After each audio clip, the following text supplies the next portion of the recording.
Señora presidenta del Parlamento, Cristina Reyes Hidalgo, señor presidente del componente latinoamericano de la Asamblea Eurolat, Amado Cerrut Acevedo, felicidades, querido Amado, señor presidente del componente europeo de la Asamblea de Eurolat, querido amigo, querido Javi, parlamentarias y parlamentarios de Latinoamérica y del Caribe, europarlamentarias y europarlamentarios de la Unión Europea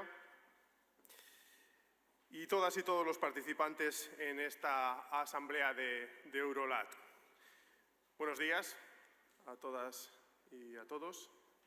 Esta es la Cámara de Representación Territorial. Aquí el presidente suele dar los buenos días, las buenas tardes y las buenas noches en el resto de lenguas oficiales de nuestro país. Diría, aparte de buenos días, diría egunon, que es como se dice buenos días en euskera, diría bon día en catalán y diría bo día en gallego. Así que lo diré de igual manera en esta clausura. Me gustaría comenzar por hacer desde aquí un reconocimiento a todas y a todos los parlamentarios y parlamentarias que han participado activamente, tanto en las comisiones como en los diferentes grupos de trabajo para llevar a buen puerto esta exitosa asamblea. El excelente ambiente, el trabajo sistemático en los distintos temas y, sobre todo, el ánimo de llegar a conclusiones productivas y acuerdos han estado muy presentes durante estos días. Las parlamentarias y los parlamentarios aquí reunidos conocemos bastante bien el alcance de nuestra responsabilidad.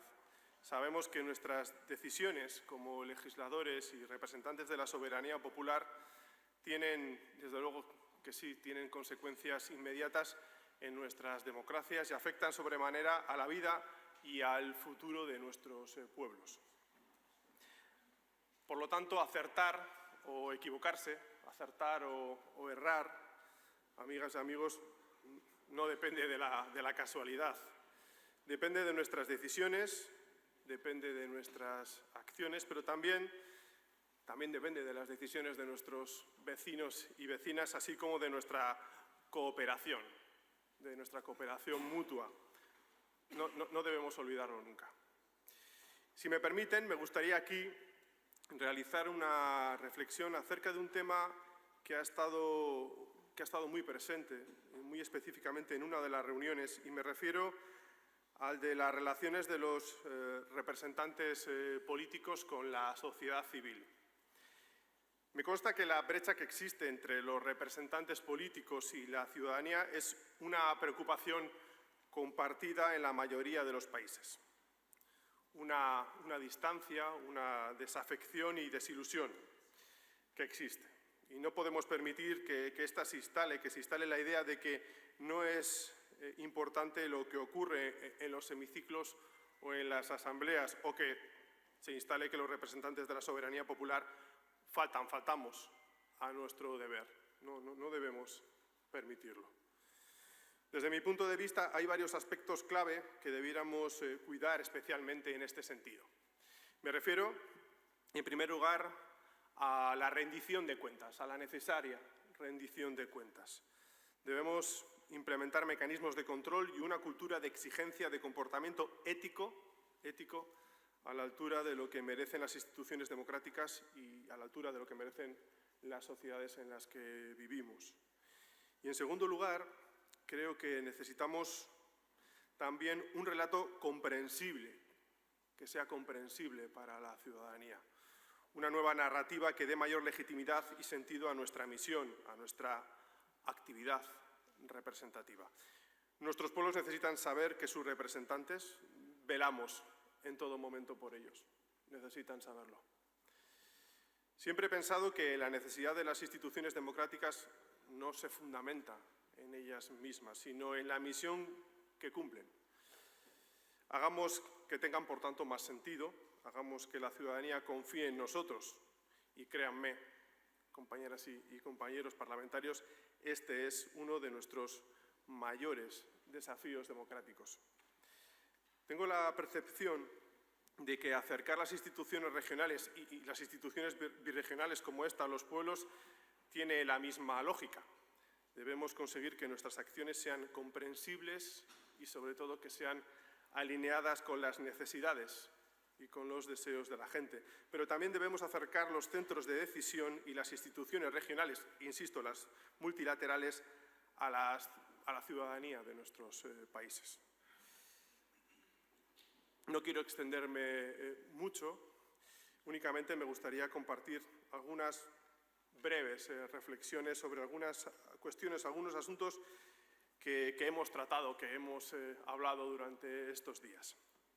La primera es sobre la situación de las mujeres en la Unión Europea, en Latinoamérica y en el Caribe. Quiero detenerme un momento en esto. Queridas compañeras parlamentarias, quiero transmitir desde aquí mi apoyo y el del Senado español a la lucha de las mujeres por una igualdad real y efectiva y por un mundo donde quede erradicada, sí, la violencia machista. Quiero expresar en esta Asamblea el compromiso del Senado español con la erradicación de la violencia de género. Se llama violencia de género y mata. Mata a mujeres por el mero hecho de serlo. Una idea sencilla, dramática, pero muy clara que debemos siempre subrayar. Es un lugar común hablar de que a las mujeres hay que protegerlas. O quizás sería más correcto decir que lo que debe ser protegido son sus derechos. Lo que merecen es vivir en sociedades donde se las respete, donde no se les hurten sus derechos y sus libertades y donde no se las penalice por el mero hecho de ser mujeres, o sí, también, por participar activamente en la lucha feminista. Ellas son, junto a las niñas y los niños, las principales víctimas de las crisis, pero también son la vanguardia en la lucha por los derechos humanos, por la salud y la educación universal, por la cultura de paz y por un mundo verdaderamente sostenible. Son ellas. Pensémoslo bien, son ellas. Y quiero destacar en particular, permítanmelo, para alguien que viene del mundo rural, que viene de un pequeño municipio de este país, quiero subrayar en particular a las mujeres rurales de nuestros países. La tremenda contradicción entre su exclusión histórica y la gran carga que soportan en la subsistencia de la mayor parte de los pueblos más pobres, desde luego que plasma con nitidez lo que acabo de afirmar. De ahí que uno de nuestros objetivos deba ser integrar la perspectiva de género en todas las políticas nacionales, regionales o birregionales, así como asumir la lucha contra la violencia de género y los feminicidios como una política del primer nivel, una política de Estado, de todos los Estados. Por ahora, esa no es, desgraciadamente, una realidad en todos los países. No lo es. Miren, según la OCDE, 1 de cada 4 mujeres ha experimentado la violencia de género en nuestros países. 1 de cada 4. Y cada año se producen miles de asesinatos machistas. Miles. Naciones Unidas, por otra parte, considera que existe una brecha salarial de género estimada en alrededor de un 20%. En algunos de nuestros países, incluso esa cifra se duplica. A ese ritmo se necesitarán 275 años, al ritmo que vamos, para cerrar la brecha de género a nivel global, a nivel mundial. Y como si esto no fuera suficiente, las mujeres están infrarrepresentadas en los cargos públicos y también en la dirección de las empresas. Esto es así. Por eso la ONU concluye que la incorporación de la perspectiva de género es fundamental en la implementación de los ODS, de la Agenda 2030, también para el desarrollo sostenible. Como veis, tenemos una deuda histórica con las mujeres. Creo que la disyuntiva es muy clara. Hagamos lo correcto y, sobre todo, hagamos lo justo o lo pagará el futuro de la humanidad.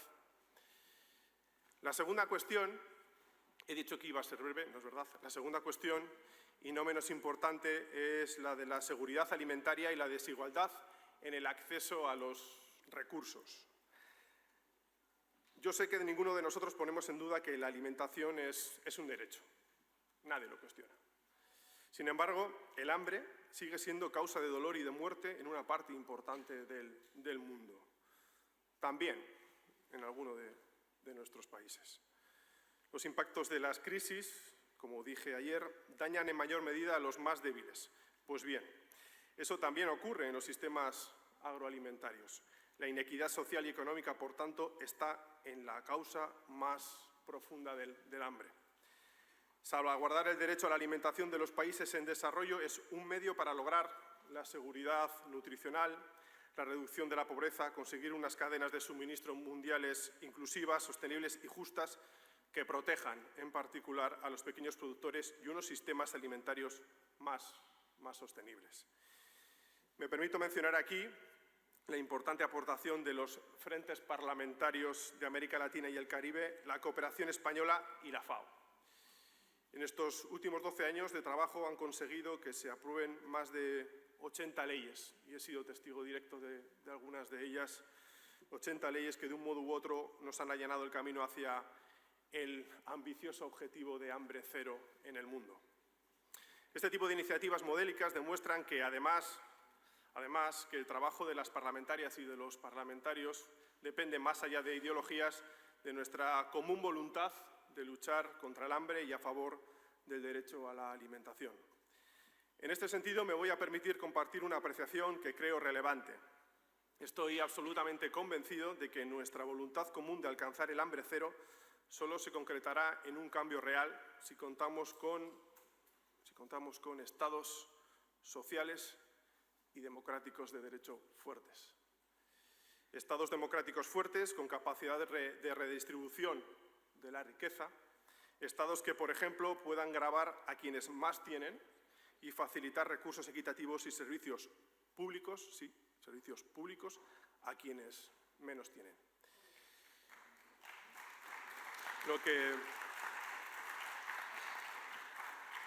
Lo que me lleva a la tercera y última reflexión. Proteger la democracia y, por lo tanto, proteger el Estado social y democrático de derecho no es una elección, es nuestra obligación como representantes de la soberanía popular. Ya no es una elección. Si queremos un mundo más justo y que luche contra estas desigualdades, ya no es una elección, es una obligación de todos nosotros y nosotras. Nos encontramos en un contexto, lo hemos dicho muchas veces, en un contexto complejo, muy difícil. Un momento en que es necesario nuestro compromiso con la democracia, con las libertades y con los derechos humanos al 200%. Tanto en la Comisión de Asuntos Políticos, de Seguridad y de Derechos Humanos como en el Grupo de Trabajo de Seguridad se ha hablado de nuestro compromiso con la defensa de un orden internacional basado en reglas y también sobre los riesgos de los totalitarismos y de los populismos. Creo que los síntomas de la amenaza son bien claros, son suficientemente nítidos. No nos podemos llamar a engaños por ello. Los peligros de la normalización de la presencia de los populismos extremos en los gobiernos son evidentes. Y no tengo que referirme a Donald Trump o a Bolsonaro, porque hay intentos dentro y fuera de nuestras fronteras para desregular lo que viene siendo derogar derechos fundamentales. Y hoy, tanto los populismos como los totalitarismos que pululan por el mundo no están, si me permiten, nos están dando, lo que decimos en España, nos están dando gato por liebre. Quieren colonizar nuestras instituciones para destruirlas desde dentro. Son lo que alguien llamó los enemigos íntimos de la democracia.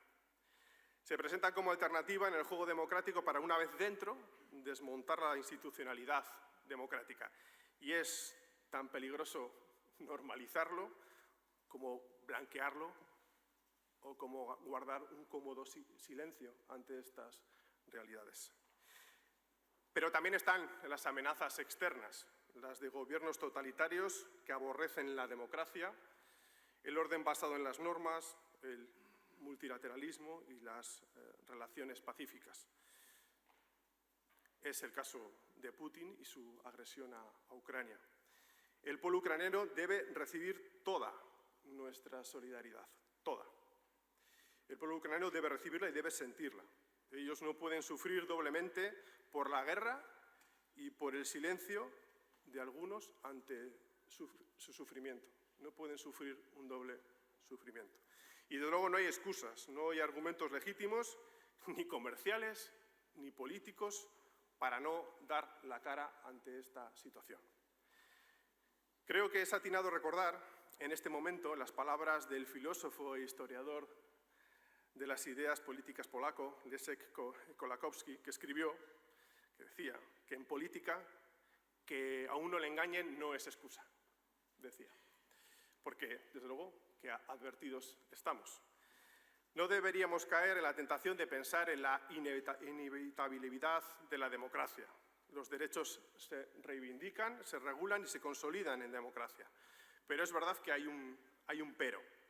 También podemos perder lo ganado y puede ocurrir, además, de muchas y sibilinas maneras.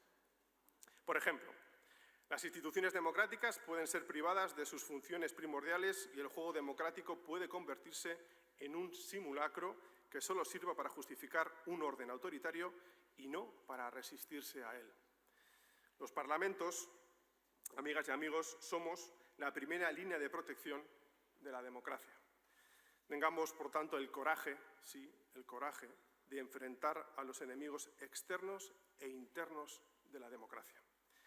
Las crisis vividas en la época reciente nos han enseñado que la resiliencia es posible, pero precisa de coraje y precisa de impulso, de políticas y recursos equitativos para todas las personas, vivan donde vivan estas, de normas democráticas que amparen más que persigan, de unas relaciones comerciales justas y equilibradas que se inspiren en una solidaridad de hecho y de unas relaciones multilaterales basadas en el respeto y en la conciencia de valores compartidos.